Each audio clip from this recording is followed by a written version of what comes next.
Bonsoir. Oui, c'est moi qui vous parle, la fille de la pub. Ce soir, Mouloud Achour a posé son plateau sur les quais de Seine pour recevoir Jacques Séguéla, car c'est ici que tout a commencé pour le jeune publicitaire après son tour du monde au volant de sa 2 chevaux. Et depuis des campagnes de pub comme la mienne, il en a inventé un sacré paquet. Mais ça, je le laisse vous le raconter.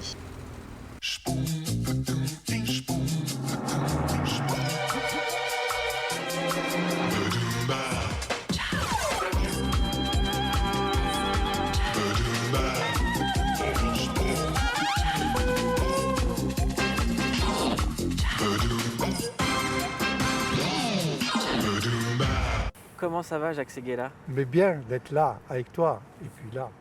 Alors, on est Là. là avec cette 2 chevaux derrière nous, parce que c'est là que tout a Quand je vois une commencé. de chaud, je suis obligé de l'embrasser. C'est vrai? Et de la caresser. On va sauver la vie. Mais avant que cette émission commence, un petit préambule. Récemment, vous avez vu Jacques Séguéla sur tous les plateaux des chaînes d'infos donner son avis sur la politique, sur les élections, parce qu'il avait conseillé François Mitterrand et qu'après, il avait conseillé Nicolas Sarkozy. Pour nous, Jacques Séguéla, c'est avant tout un publicitaire. On parle assez mal de la publicité à la télévision, et donc on s'était dit que ça serait pas mal d'avoir Jacques Séguéla pour parler de publicité. D'ailleurs, il y a un livre qui sort. Absolument. Comment il s'appelle? Il s'appelle Face à nos peurs, changeons d'intelligence. Allons vers l'intelligence créative. On va revenir sur votre parcours parce qu'il est assez atypique. Vous avez commencé, vous, avec des parents médecins. Oui, mon père était radiologue. Mais vous étiez un cancre. Et j'étais un cancre. Je suis dans le Guinness Book des records. J'ai mis 8 fois à passer mes bacs. On n'avait pas le droit à 9. Bon. Sur ce plateau, on avait reçu Idriss Aberkane qui parlait du besoin de rendre l'éducation nationale ludique. J'ai grandi dans une école primaire expérimentale. Et le type qui a conçu cette école primaire, il s'était dit, un truc tout bête, il faut que les gamins, s'ils aient le choix entre leur couette et l'école, ils préfèrent l'école. Donc il y avait des jeux vidéo, il y avait des mini-golf, il y avait des murs d'escalade, etc. Et d'entrée de jeu, ça m'a fait aimer l'éducation. L'éducation nationale, qui est ce qui est le plus important pour une société, le plus important dans la vie, se trompe complètement. Il ne faut pas faire des adultes, il faut garder les enfants. D'ailleurs, Cervantes dit, la jeunesse est une maladie mentale dont on guérit quelquefois avec l'âge. Et moi je dis, ne guérissez jamais. Regardez-moi, je suis toujours un clown, toujours un gosse. Qu'est-ce que vous avez à dire aux jeunes générations pour qu'elles réussissent à prendre des risques alors qu'on a l'impression qu'aujourd'hui, quelle que soit la voie professionnelle qu'on prend, il n'y a pas de travail? Je leur dis, c'est le temps des jeunes, c'est le temps des femmes. On est en train de changer de société. On entre dans la société collaborative. La société collaborative, c'est celle des jeunes. Hein, c'est Blablacar, c'est BNB, c'est tout ce qui est en train... C'est la révolution digitale, mais c'est la révolution digitale pour que les gens se retrouvent, pour que les gens se rassemblent, pour qu'ils parlent, pour qu'ils s'aiment. Hein. Et ce siècle qui s'invente va complètement changer la donne. Et je crois qu'il va changer la donne politiquement aussi. On est dans une sorte de tsunami qui se lève et qui va soulever la France. Les temps d'élection sont faits pour ça. Ils sont faits pour créer des ruptures. Et on a l'impression que par exemple cette élection n'incarne pas du tout ça. On a l'impression que l'élection 2017 c'est que des conservatismes qui s'affrontent. Oui, sauf qu'il y a le phénomène Macron. Parce que c'est notre projet! Vive la République! Vive la France! Et Macron, c'est justement ça. Macron, c'est justement le QE. Macron, c'est justement la jeunesse, c'est justement la rupture. Donc Séguéla, ça aurait été Mitterrand, Sarkozy et maintenant Macron. Oui, oui. Bah, tu sais, c'est une filiation.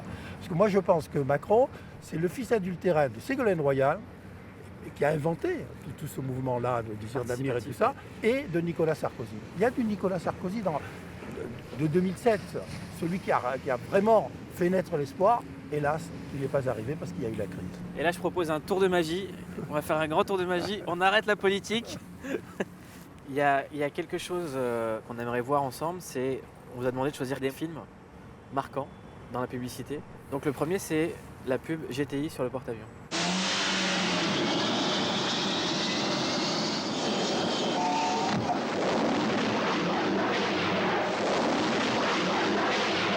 On s'est dit, GTI, c'est la vitesse, donc il faut faire une démonstration de vitesse. Porte-avions. On va faire une course où on va mettre la GTI face à un jet. Et effectivement, la voiture part plus vite que le jet. Puis elle arrive. Et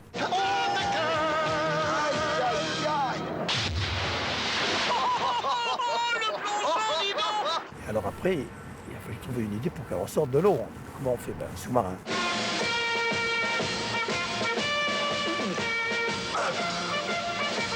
J'envoie une équipe à Los Angeles pour voir comment on peut faire ça en studio, comment ça allait coûter, et une autre en Russie parce que les Russes étaient en train de larguer leurs porte-avions, de démoder leurs sous-marins, etc. Refus total. Donc j'ai dit, il n'y a que tonton. On était en 81, 82, donc je demande rendez-vous à François Mitterrand. J'ai dit à sa secrétaire, pour moi c'est une question de vie ou de mort, on dit faire 3 semaines de l'antenne, il faut qu'il me sauve de là. Bon. 2 minutes après, il me dit, le président vous attend. J'arrive, c'est le président lui-même qui ouvre la porte. Il me dit, Séguéla, qu'est-ce qui se passe, vous avez besoin de quelque chose? Monsieur le président, il faudrait un porte-avions et un sous-marin. Monsieur, quand vous êtes fou, mais pourquoi faire, Séguéla? Mais pour faire de la pub, monsieur le président, mais qu'est-ce que vous me racontez?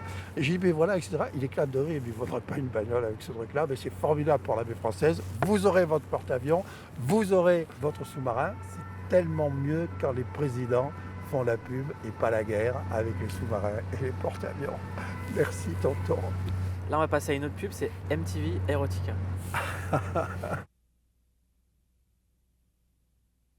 Oh my God! Oh my God! C'est mon pub préféré parce que c'est le pub le moins cher que j'ai pu faire. Oh baby! Oh baby! Donc il fallait trouver une idée très simple, pas chère et tournable dans la nuit. J'étais avec une sublime. J'ai dû m'accrocher pour ne pas tromper ma femme, mais j'ai résisté. C'est elle qui fait la voix off. I'm coming! I'm coming! Moi, j'ai écrit les textes Now! Now! qui font pour moi le film le plus érotique, le plus enivrant, auquel on ne peut pas résister, que j'ai pu faire dans ma vie. Dernière pub, et pas des moindres, c'est Génération Mitterrand. C'est ma seule pub politique. C'est le seul film que j'ai réalisé. Et l'idée, c'était de raconter 200 ans d'histoire de la France en 600 plans et en 90 secondes. Et c'est un match de boxe qui te rentre dans la gueule. C'est ça et etc. c'est pas ça, quoi. C'est- Parce que moi, je me rappelle de ça, le changement c'est maintenant, c'était gênant. Le changement, c'est maintenant. Le changement, c'est maintenant. Le changement, c'est maintenant.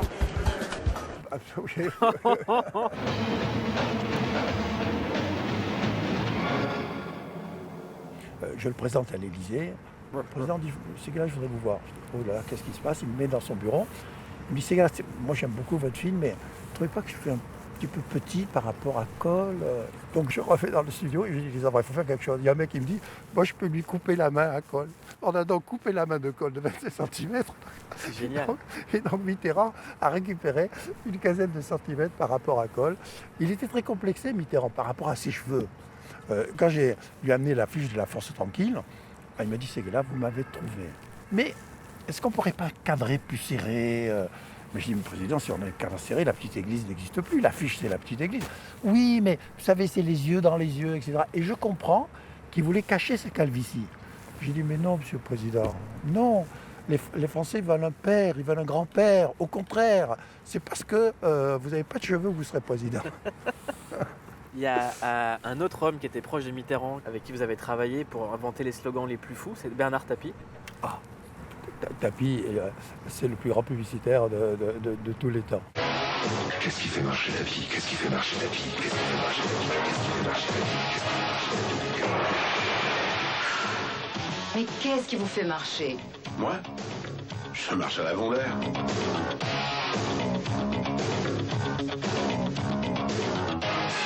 Alcaline Vondaire. Comme avec Tapie, il n'y a jamais d'argent, il fallait faire ça pour le moins cher possible. Je demande à un jeune directeur artistique qui n'avait jamais réalisé. Ce qui était très difficile, c'est de tomber. La première fois, ça ne marche pas. Une deuxième fois, ça ne marche pas. Ça lui me dit, écoute, envoie-moi ton mec prendre un café. Moi, je fais le film. Je lui dis, mais tu n'as jamais fait le film de ta vie. Moi, je fais le film, je te dis. Bon, il écarte tout le monde. Il dit, alors, toi, tu vas te mettre là. Ta caméra, c'est pas là, c'est là. Et il tombe. Et c'est dans la boîte. Et je lui dis, écoute, on tourne une deuxième. Il dit, avec Tapie, il n'y a jamais de deuxième prise. Jacques, l'émission touche à sa fin. Est-ce que vous pouvez regarder cette caméra et dire, on se retrouve demain sur Canal+, à la même heure, pour le gros journal? On se retrouve demain à la même heure sur Canal+, pour le gros journal. Vous avez un slogan pour le gros journal? Oui. Si tu n'es pas gros, tu meurs. Voilà. Merci beaucoup. Appelle-moi le gros.